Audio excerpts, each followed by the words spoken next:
ठीक, और ये आपने प्रोजेक्ट सेलेक्ट कर लिया, यही है बच्चे एंटिटी फ्रेमवर्क, यही लेना है ठीक, और उसके बाद इंस्टॉल पे क्लिक कर दो। अब ये पैकेज आपका इंस्टॉल हो गया होगा, इंस्टॉल पे क्लिक किया, आई एक्सेप्ट। अगर आपको देखना ये पैकेज इंस्टॉल हुआ तो कहां से पता चलेगा?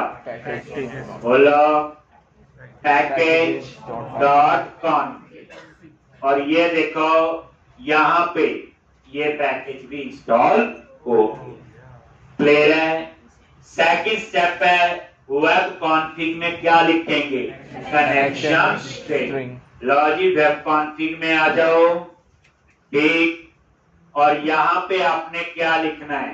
Connection string system dot web के बाद में। अब ये कनेक्शन स्ट्रिंग की कहानी पुरानी है, आपको पता ही होनी चाहिए कौन एसटीआर और कनेक्शन स्ट्रिंग। सबसे पहले डाटाबेस सर्वर का नेम कैप स्लैश क्या लिखते हो? एसक्यूएल एक्सप्रेस, ये डाटाबेस सर्वर है, ये आपकी मशीन पे अलग होगा, पता है अब आपको। उसके बाद डेटाबेस का नेम किस नाम से है? DB employee underscore code first underscore 105, कुछ भी नेम रख लो, यूनिक होना चाहिए। उसके बाद विंडोज ऑथेंटिकेशन को इनेबल करना है, तो उसके लिए क्या लिखते हो? Integrated security is equal to true. अब यहां तक की कहानी में कोई चेंज नहीं, ये पहले भी लिखते थे, लेकिन यहाँ कोड फर्स्ट का फायदा यही है कि डाटाबेस की डिपेंडेंसी नहीं है। यहाँ पे प्रोवाइडर बताओ, प्रोवाइडर नेम क्या बताओगे? बोलो जो डाटाबेस यूज करना है। गूगल में जाओ भाई माइक्रोसॉफ्ट सिक्वल का क्या प्रोवाइडर है, ऑरेकल का क्या है, तो हमें सिक्वल का तो याद है system dot data dot SQL client, ये केस सेंसिटिव होता है, थोड़ा ध्यान रखना है। System dot data dot SQL client, ऐसे ओरेकल के लिए ओरेकल क्लाइंट होगा, बाकियों के लिए कुछ और होगा, वो गूगल से हम देख सकते हैं। नेक्स्ट स्टेप क्या है? मॉडल। अब देखो ना यहाँ कनेक्शन सिंक पहले लिख लो, जब पैकेज बाद में, तो इसमें कोई आगे पीछे है। मॉडल बना लो पहले, सबसे पहले मॉडल बना लो, बाद में पैकेज इंस्टॉल कर लो कनेक्शन सिंक, तो धीरे धीरे आपको लॉजिकली चीज पता चल जाएगी कि कौन सी चीज पहले होनी चाहिए। हाँ, एप्लीकेशन डीबी कॉन्टेक्स्ट से पहले मॉडल बना होना चाहिए, तब पैकेज इंस्टॉल होना चाहिए जो डीबी कॉन्टेक्स्ट इंस्टॉल, तो आपको पता होना चाहिए कौन सी चीज कब जरूरी। तो ये आ गया। अब हम नेक्स्ट स्टेप में क्या करेंगे? बोलो मॉडल पे राइट क्लिक किया, ऐड क्लास, और यहां पे नेम दे दिया एम्प्लॉय। एक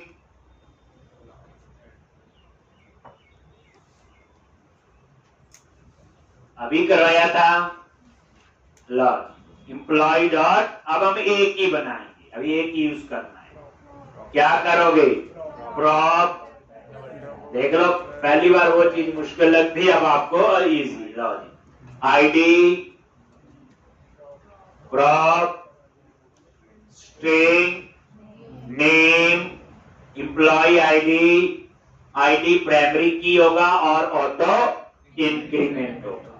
प्रॉप स्ट्रिंग, जब कोड लिखना है पहले माइंड में क्लियर करो कि आज आप क्या करने वाले हो। ये नहीं नोटबुक खोली और शुरू की प्रैक्टिस, 5-10 मिनट लगाए, क्या करूंगा मैं, पहले ये काम करूंगा फिर ये। अपने नोटबुक पे एक छोटा सा फ्लो चार्ट बना लो ताकि आपको पूरी क्लियर हो क्या चीज करने जा रहे हो और क्यों कर रहे हैं। और यहाँ पे इंटीजर सैलरी। नेक्स्ट स्टेप बताओ जल्दी। सबसे इंपॉर्टेंट स्टेप तो वही है, डेटा फोल्डर, और वहां बनाएंगे एप्लीकेशन डीबी कॉन्टेक्स्ट। एक अब इससे पहले मॉडल भी बना होना चाहिए, इससे पहले पैकेज भी इंस्टॉल होना चाहिए, चाहिए ना? क्यों? वहां मॉडल यूज करते हैं, बना होना चाहिए पहले। डीबी कॉन्टेक्स्ट जो है वो मिलेगा एंटिटी फ्रेमवर्क पैकेज में, तो वो भी इंस्टॉल होना चाहिए। मतलब पहली बार रूल, दूसरी बार समझना है कि कौन सी चीज के लिए क्या चीज जरूरी है। देखो बच्चे पहली बार कहीं जाते हैं ना, आप आते होंगे क्लास लगाने के, पहली बार आएंगे चंडीगढ़, तो वो एक ही रास्ता पकड़ते थोड़े दिन, और बाद में फिर उनको कई रास्ते पता है, यहाँ से भी तो जाते हैं, तो वही बात है, फिर आपका वैसा ही सिस्टम बनता है। ठीक, अब यहाँ पे प्रोजेक्ट पे राइट क्लिक किया, ऐड न्यू फोल्डर, और फोल्डर का नाम दे दिया डेटा। यूनिट डेटा रखना, कुछ और भी रख सकते हो, डेटाबेस, बस आज पर ये लिखते हैं डाटा करना है। अब डेटा पे राइट क्लिक किया, ऐड क्लास, और क्लास का नाम क्या रखोगे? Application dB context. पूरी रिवीजन है बच्चे, एप्लीकेशन डीबी कॉन्टेक्स्ट। इस वीकेंड का टारगेट हमारा ये है कि आप ये कोड फर्स्ट से डाटाबेस बनाना टिप्स पे होना चाहिए, बस। एप्लीकेशन डीबी कॉन्टेक्स्ट, ये आपकी फाइल बन गई। ठीक, अब आप जब यहां पे आए तो क्या सबसे पहले डीबी कॉन्टेक्स्ट क्लास को इनहेरिट करो, और डीबी कॉन्टेक्स्ट इसकी मेन क्लास है कोड फर्स्ट की, कि डाटाबेस बनाना, टेबल में कोई क्वेरी चलाना, क्योंकि आप जो मर्जी काम करो जैसे मर्जी, डाटाबेस को तो क्वेरी ही समझ आती है। इसलिए मेन क्लास कौन सी है? बोलो, डीबी कॉन्टेक्स्ट। अब जब आप ये क्लास लिखोगे तो इसके लिए कौन सा नेम स्पेस है? ये इंपोर्ट कर लिया system.data.entity, और ये ऊपर आ गया, और ये system.data.entity जो है ये एंटिटी फ्रेमवर्क पैकेज में, अब ये इंस्टॉल होना चाहिए इससे पहले। ठीक, अब हम लोग डीबी कॉन्टेक्स्ट क्लास को ये बताएंगे कि कनेक्शन सिंक कहां पे डाटाबेस बनना है।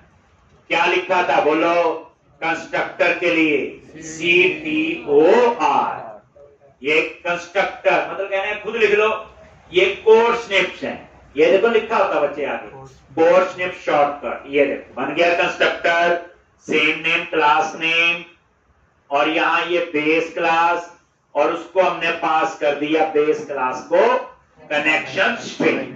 अब चीज और ढंग से पता चलनी चाहिए बच्चे, 4 बार प्रैक्टिस करोगे, 4 बार सेम लेवल रहता तो कोई फायदा नहीं। 4 बार पहली बार का लेवल लग, दूसरी बार लग।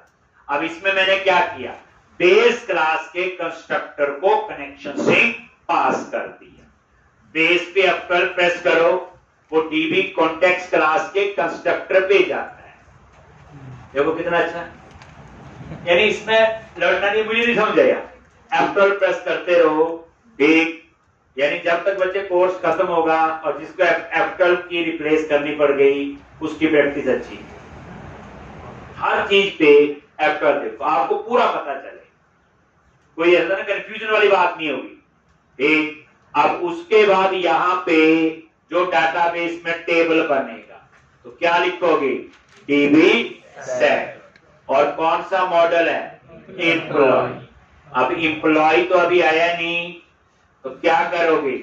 उसका नेम स्पेस ऐड कर लो, और यहां पे वही एम्प्लॉय। नया कुछ जो मैंने करवा के हटा वही है, वो समझाने के लिए 2 मॉडल बना लिए मैंने। तो ये देख लो, ये आ गया।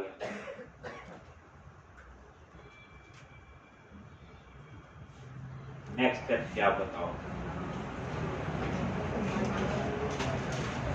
पैकेट मैनेजर खोलो, लीगल माइग्रेशन, ये तो आज ही बताया सारा।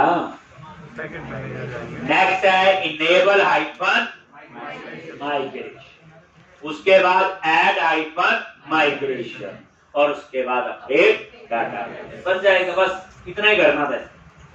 ठीक, तो अब क्या करो आप, पैकेज मैनेजर कंसोल पे जाओ और वहां पे क्या लिखोगे, इनेबल हाइफन माइग्रेशन। वो माइग्रेशन नाम का फोल्डर बना देगा। आप समझाई माइग्रेशन फोल्डर की कहानी? Yes, sir. ठीक, अगर आप उसको यूज नहीं करो तो सिंपल डाटाबेस बस सी बात होगी। फिर डाटाबेस बना लो, फिर यूज कर लो, कल को कॉपी पेस्ट दूसरी जगह चीजें बताई हैं मैंने सारी। तो अब क्या करो, टूल्स नगट पैकेज मैनेजर कंसोल और क्या लिखना है यहाँ पे, enable hyphen migration, enable hyphen migration.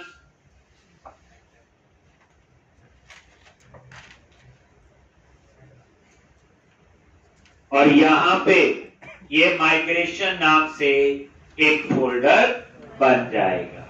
Enable hyphen migration command एक बार ही चलानी और ये बन भी। ठीक, उसके बाद नेक्स्ट कमांड क्या लिखते हो, बोलो, एक ऐड हाइफन माइग्रेशन। माइग्रेशन, और माइग्रेशन का नाम कुछ भी रख सकते हो, लेकिन जो फर्स्ट माइग्रेशन होती मैं उसका नाम इनिट लो।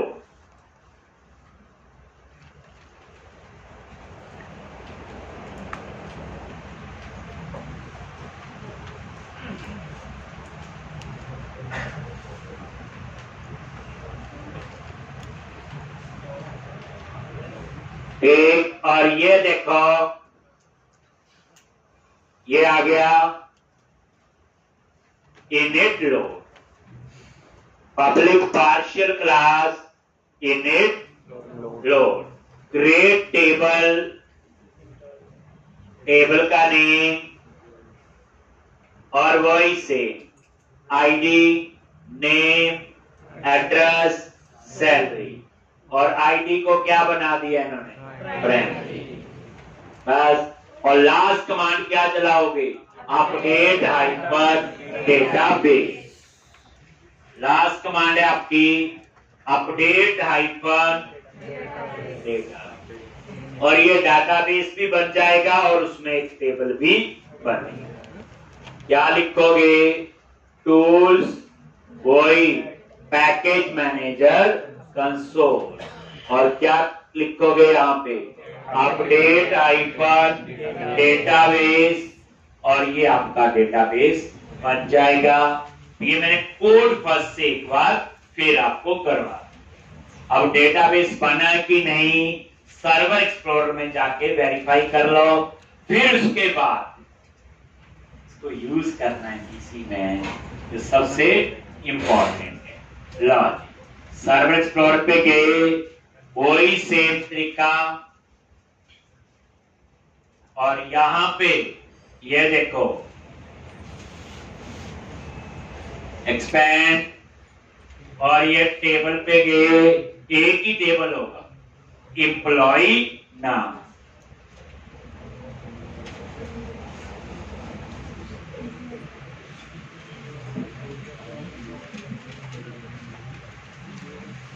तो ये पूरी अप्रोच थी। ठीक, और मंडे से हम लोग इस डाटाबेस को यूज करेंगे। अभी आगे वाला कुछ काम, कंट्रोलर बनेंगे, व्यू बनेंगे। ये देखो एम्प्लॉइज नाम से बन, क्लियर है जी? तो नेक्स्ट लेक्चर में इस डाटाबेस को हम इस एप्लीकेशन में यूज करेंगे, तो इसमें ही कंटिन्यू करेंगे। नेम याद रखना, web application 17 MVC employ code first 105। तो जितना बच्चे करवाया इसकी प्रैक्टिस करते आओगे, मंडे को तभी समझ आएगा।